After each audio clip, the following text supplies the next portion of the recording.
इमरान खान की मकबूलियत खत्म हो गई है। मरियम नवाज ने पता नहीं कितनी खिदमत कर दी है और पता नहीं कितने लोगों के पांव दबा दिए हैं। उसके बाद देखें अब आप तो अगली दफा हमारी हुकूमत बनेगी। वो एक परसेप्शन बिल्डिंग करना चाह रहे हैं इमरान खान साहब, शायद उसको अवॉइड करना चाह रहे हैं कि होना तो वही है जो एस्टेब्लिशमेंट ने फैसला कर लेना, लिहाजा इसको रोका जाए। अब ये सिलसिला चलेगा कब तक? देखिए, ये जो एहतजाज हो रहे हैं इनका सिलसिला चलेगा जब तक मौजूदा फौजी की आदत है। और ये मैं नहीं कह रहा, ये बहुत सारे जो टाउट्स हैं वो भी ये कहते हैं, जो फौज की तरफ से आगे खबरें देते हैं जराए से, वो भी ये कहते हैं कि जब तक आसिम मुनीर है तब तक आप ये सोचे भी ना कि पाकिस्तान में पाकिस्तान तरीके इंसाफ या इमरान खान साहब के लिए कोई रास्ता निकलने वाला है। मौजूदा आर्मी चीफ अगर 2025 में नवंबर में रिटायर हो जाते हैं और एक नया आर्मी चीफ आता है तो हो सकता है कि आने वाला आर्मी चीफ जो है वो अपनी पॉलिसी को तब्दील करे और पाकिस्तान तरीके इंसाफ के खिलाफ जो कुछ हो रहा है उस जालिमाना सिलसिले को रोके, तो चीजें नॉर्मल भी हो सकती है। लेकिन हो सकता है कि जो आए वो इस पॉलिसी को कंटिन्यू करे। अच्छा, ये भी हो सकता है कि आसिम मुनीर साहब जाएं ना और वही कंटिन्यू कर दें।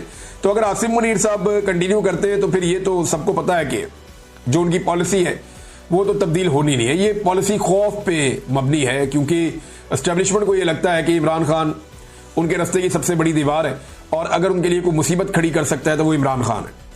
लेकिन इस सब में जो बड़ा चैलेंज है वो ये है, जो पिछले तकरीबन 3 साल से चल रहा है, 3.5 साल से, वो ये है कि मुल्क चलाना एक बहुत बड़ा मसला बन गया है। यानी मईशत ये खड़ी नहीं कर पा रहे। मईशत की हालत आपके सामने, ज़र मुबादला के ज़खायर आपके सामने, सारा लोगों का पैसा दूसरे मुल्कों का हमने लाकर जमा किया हुआ है अपने खजाने में। पाकिस्तान का अपना उसके अंदर कोई कंट्रीब्यूशन नहीं है। अगर ये मुल्क अपना पैसा वापस ले जिस पे आप बहुत भारी कर्जा उसके ऊपर सूद देते हैं, अगर वो पैसा वापस लें तो आप तनख्वाहें भी अदा नहीं कर सकते। खुदा न खास्ता ये सूरत हाल पाकिस्तान की बनी हुई है। तो जो ख्वाजा आसिफ ने कहा था कि अमलन पाकिस्तान डिफॉल्ट हो गया, वो बात उन्होंने उस वक्त गलत नहीं की थी। फिर महंगाई में जो इजाफा हो रहा है ये वापस नहीं हो सकता। इस वक्त हुकूमत अपना हर काम करते हुए यही सोचती है कि इमरान खान का क्या बनेगा या इमरान खान को नीचा दिखाने के लिए वो क्या कर सकते हैं। जब आपकी सारी पॉलिसीज पाकिस्तान के 25 करोड़ अवाम के लिए नहीं, जेल में बैठे हुए एक लीडर के लिए है, तो फिर उन पॉलिसीज में खराबियां होती हैं और उनकी वजह से हालात बेहतर होने की वजह से खराब होते हैं। दहशतगर्दी जो है वो बढ़ती चली जा रही है, कंट्रोल नहीं हो रही। अभी एक और मेजर साहब शहीद हो गए, इंतहाई अफसोसनाक वाकया है। बार बार इस तरह के वाकयात हो रहे हैं, ऊपर नीचे शहादतें हो रही हैं फौजियों की, और अवामी शिकायत जो है वो भी बढ़ती जा रही है दहशतगर्दी को लेकर। यानी जो कबायली लोग हैं वो अब चाहते ही नहीं है कि वहां पे ऑपरेशन हो, वो ऑपरेशन के खिलाफ है। और दूसरी तरफ जनाब ऑपरेशन भी किए जाते हैं और दहशतगर्दी भी कंट्रोल नहीं होती। इन सारी चीजों को अगर आप प्लस माइनस करके देखें, बेरोजगारी में भी इजाफा हो रहा है लगातार। अगर हुक्मरानों को आपकी बात पसंद नहीं है तो वो आपका घर भी तोड़ सकते हैं, मुकदमा भी दर्ज करते हैं। अगर आपको लगता है कि उनकी सहाफत में कोई प्रॉब्लम है, कोई ऐसी बात उन्होंने की है जो गलत है या किसी कानून के जुमरे में आती है, आप FIR कर सकते हैं, आप बुलाकर पूछ सकते हैं। आप घर पे धावा बोलकर आप घर को तो नहीं तोड़ सकते ना।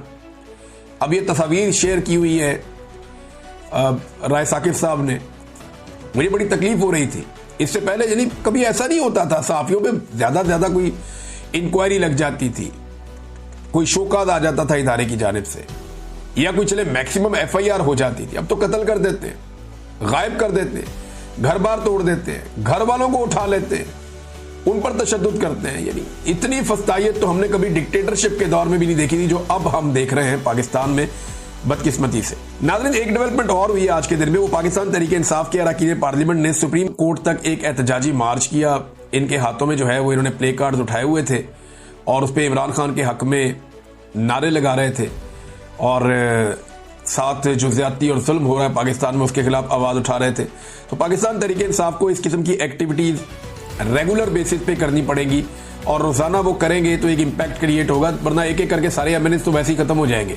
ये 9 मई के केसेस में, 26 नवंबर के केसेस में एक एक करके सबको सजा देंगे, इलेक्शन कमीशन नायल करेगा और सब पे आके PMLN के लोग बैठ जाएंगे। बज़ाहिर जो दिखाई दे रहा है वो ऐसे ही है। मुस्तफा नवाज खोखर साहब, जिनका पाकिस्तान तरीके इंसाफ से कोई ताल्लुक नहीं है, लेकिन उन्होंने भी एक चीज का एतराफ किया, उन्होंने स्टेटमेंट दिया, इसमें कोई शक नहीं कि इमरान खान इस मुल्क का पॉपुलर तरीन लीडर है। अगर कल इलेक्शन हो जाए तो 8 फरवरी से ज्यादा वोट उन्हें मिलेंगे और हो सकता है कि इस दफा उन्हें 3/4 अक्सरियत भी मिल जाए। 2/3 तो दूर की बात है, यानी हर 4 में से 3 लोग उन्हें वोट डाल दें। इतना ताकतवर इमरान खान साहब हो चुका है। और ये वो लोग कह रहे हैं जो इमरान खान की पार्टी में नहीं है। यानी अगर आप कह सकते हैं कोई न्यूट्रल बात करता है तो उनमें एक आदमी मुस्तफ़ा नवाज खोखर भी है। मुस्तफ़ा नवाज खोखर का ये कहना, ये बड़ी इंपॉर्टेंट बात है। वो ग्राउंड पे देख रहे हैं पब्लिक क्या कह रही है और मामला किस तरफ को चल रहे हैं। मियाँ आबाद फारूक ने एक क्लेम किया उनके सोशल मीडिया पे, क्योंकि उनके भाई मियाँ शहजाद फारूक को गिरफ्तार किया गया था। अब उन्होंने ये इतला दी है कि कल रात थाना लोअर माल से एसपी सिटी ने मियाँ शहजाद फारूक को मिलिट्री इंटेलिजेंस के हवाले कर दिया है। थाने के अंदर दीगर साथियों ने भी इस बात की तस्दीक कर दी है। अब ये आप देखें जनाब, ये चल रहा है एजेंसियों की सियासत में मुदाखलत, और उसके ऊपर खुली खुली लोग बात कर रहे हैं। एजेंसियों की मुदाखलत तो ऐसे है कि आपने देखा पीछे सेनेट का इलेक्शन हुआ और उसके बाद मिर्जा अफरीदी साहब जो हैं वो सेनेटर बन गए। अब मिर्जा अफरीदी साहब भी कल के एहतजाज में आए हुए थे।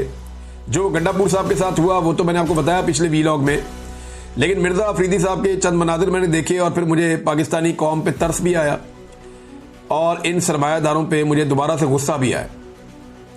यानी जिस तरीके से ये आदमी लोगों के मुंह पे बिस्किट मार रहा था ना ऊपर से, यानी अगर आप लोगों को बिस्किट देना चाहते हैं, नीचे भूखे लोग हैं, वो सुबह से रैली में चल रहे हैं, तो आप वो जो ट्रे है बिस्किट वाली वो नीचे भिजवा दें, लोग ले लेंगे और खा लेंगे। ये ऊपर से बिस्किट पकड़ के ऐसे भी नहीं, ऐसे फेंक रहा था, ऐसे लोगों को मार रहा था। इस दिस दफे ये कोई तरीका है? ये इंसानों को कीड़े मकोड़े समझते हैं।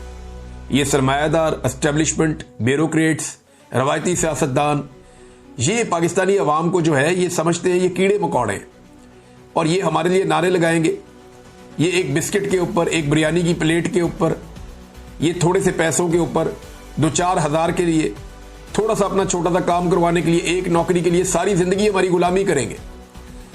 पाकिस्तानी मालिक है इस मुल्क के, पाकिस्तानियों को ये बात समझनी पड़ेगी। जब तक पाकिस्तान में मेरिट नहीं आएगा, इस तरह के लोग हमारे ऊपर मुसल्लत रहेंगे।